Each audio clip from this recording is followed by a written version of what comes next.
Alright, sup everybody, welcome back to the Path of Rage. I am, of course, Rage at Games, and today's Star Citizen news has the Squadron 42 monthly update, an update on the latest 3.24 Evocati patch and the new edition, and a very big change as well that came to it that unfortunately didn't go as well as they planned, and just a brief touch on Inside Star Citizen as there was no Star Citizen Live. So, let's get on into it.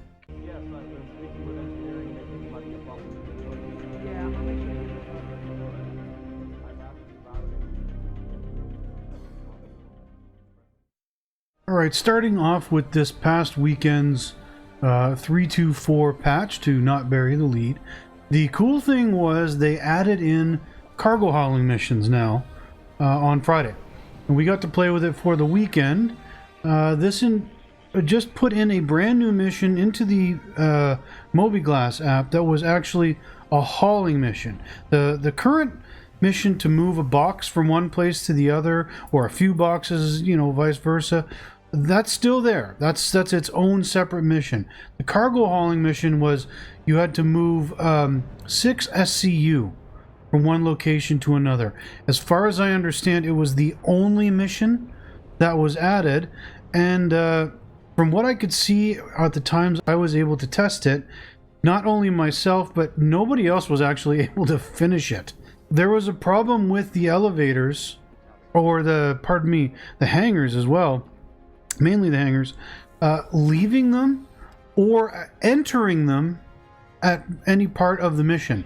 The doors would just not open. When I flew from Area 18 up to the LEO, and requested a landing pad, I was given a 5-minute wait that never ended.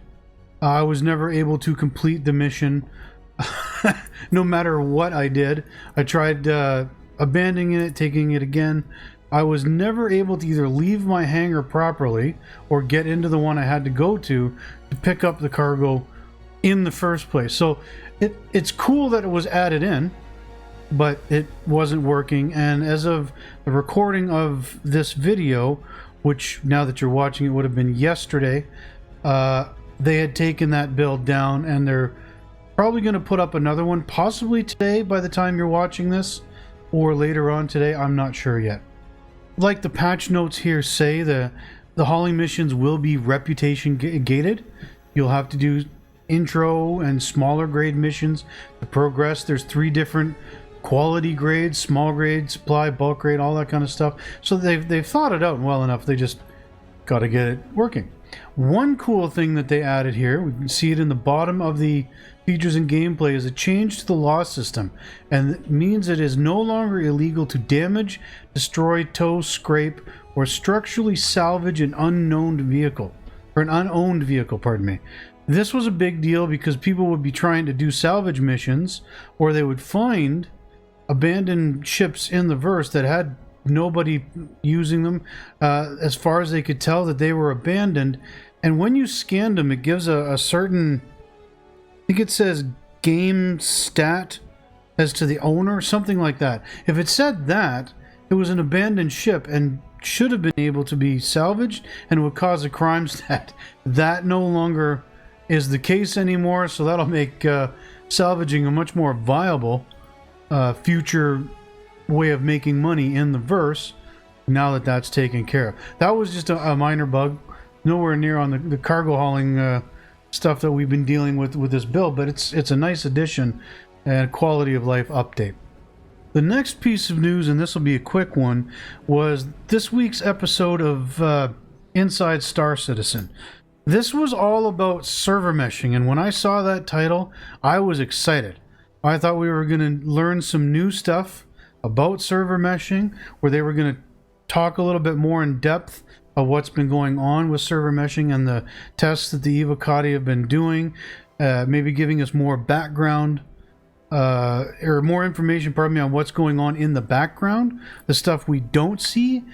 And unfortunately, I was actually kind of disappointed in this episode, because it's kind of just a rehash and a recap of what we've done to date.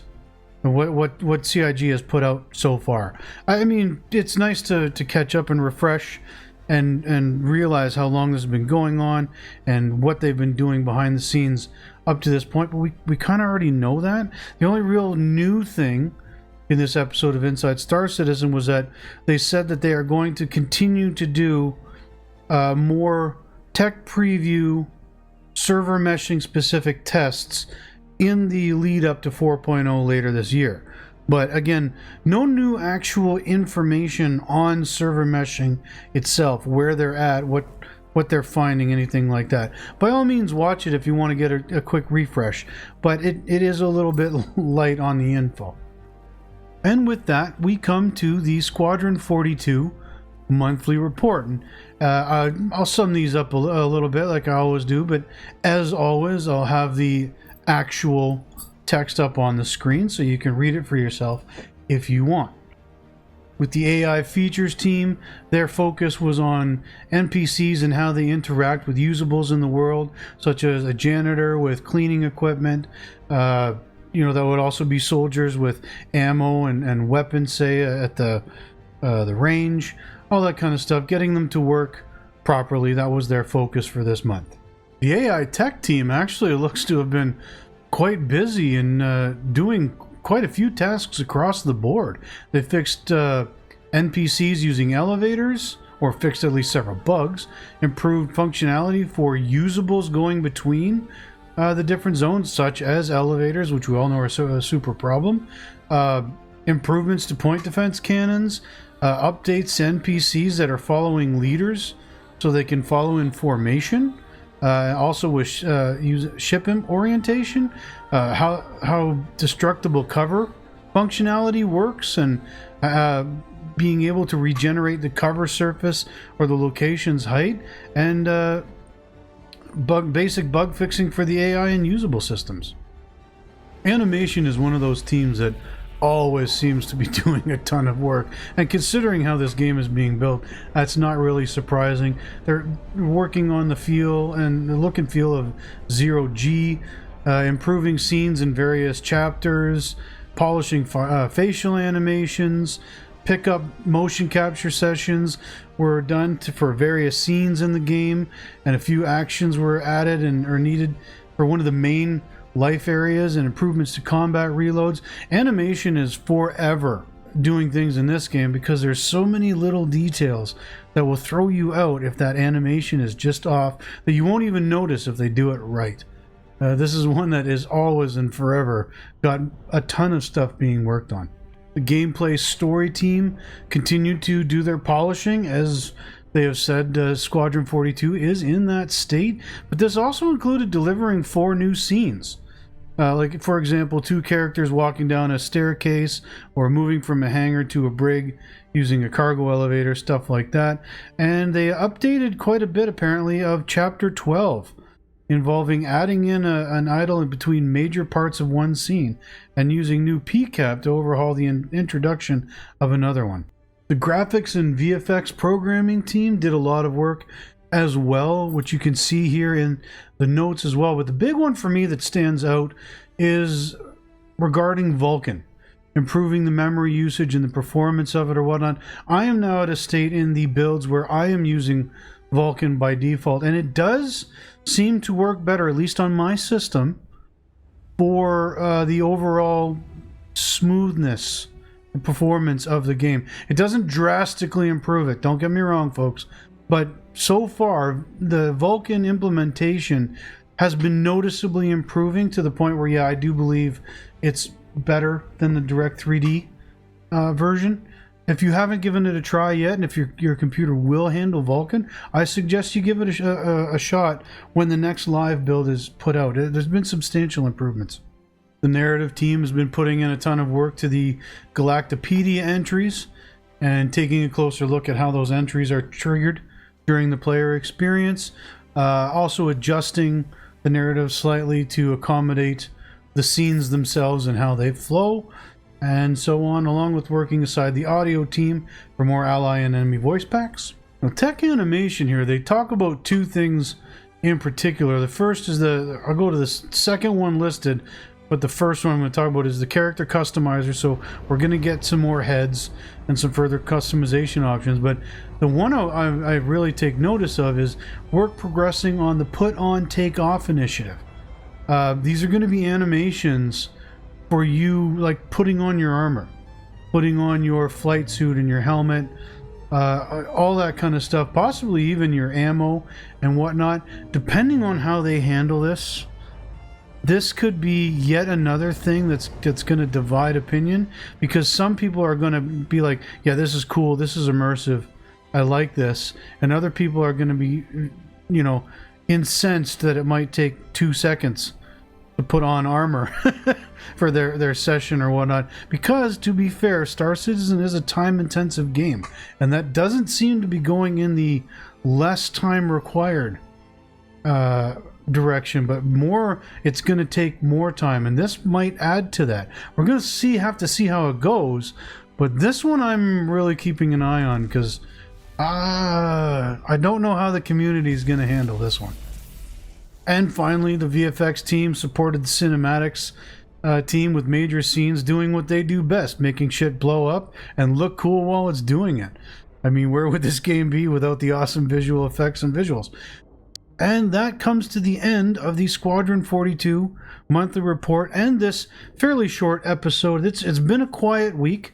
I would have liked more to report on the 324 patch, but they're taking it slow, knocking out the problems as they come along before introducing something new. I will say this.